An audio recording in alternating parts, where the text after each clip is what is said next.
નમસ્કાર, આપ જોઈ રહ્યા છો ઇન્ડિયા ટીવી 365 ન્યૂઝ ચેનલ। પંજાબના લુધિયાણા રહેવાસી કુસુમ દેવી ધીરજ કુમાર ઉંમર 38 વર્ષ છે। ફેબ્રુઆરી મહિનામાં વાગરા ભરૂચ પાસે રોડ એક્સિડન્ટ થવાથી તેમને સિવિલ હોસ્પિટલ ભરૂચમાં સારવાર માટે મોકલવામાં આવેલ હતા। કુસુમ દેવીના પગમાં ફ્રેક્ચર થવાથી પથારીવશ થઈ ગયા હતા, પરંતુ માનસિક રીતે અસ્વસ્થ હોવાથી સારવાર થઈ શકી નહીં।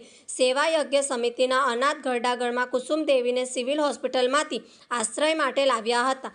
સેવા યજ્ઞ સમિતિ સંસ્થાના સ્વયંસેવક હેમાંશુ પારીખે કુસુમ દેવી સાથે વાત કરી, પરંતુ તેઓ કશું જ બોલતા કે સમજાતા પણ ન હતા। ઘણું સમજાવવા છતાં પણ ઓપરેશન માટે તૈયાર ન હતા। આથી માનસિક રોગના ડૉક્ટર સુનિલ સોત્રીએ સાહેબ પાસે તેમની સારવાર ચાલુ કરાવી હતી। કુસુમ દેવીમાં 3 મહિનાની સારવારમાં જ તેમના ઘણો ફેરફાર જોવા મળ્યો હતો। આખરે ઘણા સમય પછી કુસુમ દેવીએ આપેલ એડ્રેસ લુધિયાણા પંજાબનું હતું। સંસ્થાના સ્વયંસેવકોએ લુધિયાણા પોલીસ સ્ટેશનનો કોન્ટેક્ટ કરી પોલીસે ત્વરિત કાર્યવાહી કરી તેમના પરિવારને શોધી કાઢ્યા હતા। કુસુમ દેવીના પતિ ધીરજ કુમારના કહેવા મુજબ તેમને 4 બાળકો છે અને 22 જાન્યુઆરી 2025ના રોજથી ગુમ થઈ ગયા હતા। તેમણે ત્યાં પોલીસ ન્યૂઝપેપર તથા પોસ્ટર પણ બધે લગાવ્યા હતા, છતાં તેમનો કોઈ ભાળ મળ્યો ન હતો અને એમણે આશા પણ છોડી દીધી હતી।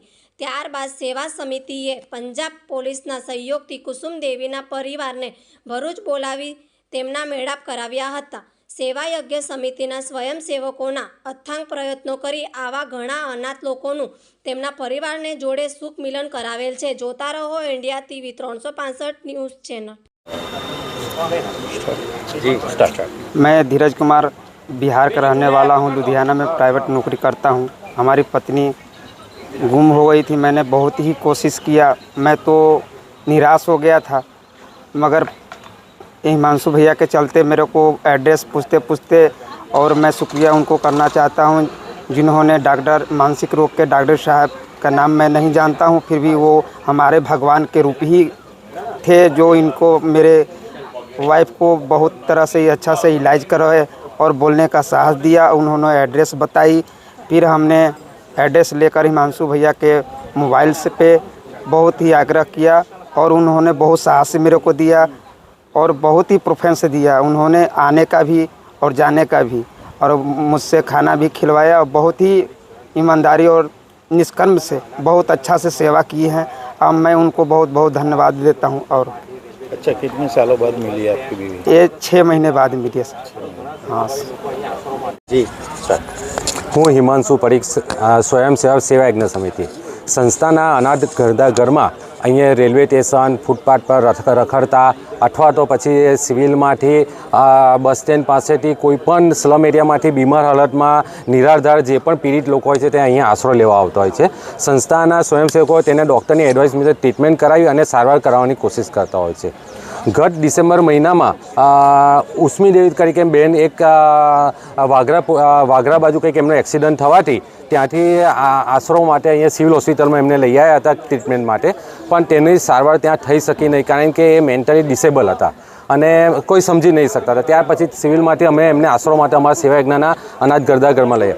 શરૂઆતમાં જ્યારે અમે એનું કાઉન્સેલિંગ કરી કે વાત કરીએ, કશું જ જવાબ કે કશું જ નહીં આપતા હતા। અમે ઘણીવાર એમની કોશિશ કરાવી કે ભાઈ એ પથારીવશ ફ્રેક્ચર થવાને કારણે પથારીવશ થઈ ગયા તો તેની ટ્રીટમેન્ટ કરાવીએ અને અહીંયા ઓપરેશન કરે, પણ એ પોતે રેડી નહીં હતા। આથી અમે માનસિક રોગના તબીબ ડૉક્ટર સુનિલ સોત્રીયા સાહેબના અંડરમાં એમની માનસિકની ટ્રીટમેન્ટ ચાલુ કરાવી। ધીરે ધીરે 2-3 મહિના જતાં એમનામાં ઘણો ફેર આવવા માંડ્યો, સમજવા માંડ્યા, અને એ ફક્ત એટલું જ કહેતા કે મારા છોકરાઓ પાસે લઈ જાઓ, મારે ટેમ્પામાં બેસીને જવું છે, બસ એટલું જ કહીને રડતા હતા। પણ એમને જે શરૂઆતમાં બધા કોન્ટેક્ટ નંબર આપ્યા એ બધા ખોટા અને એડ્રેસ પણ ખોટા હતા।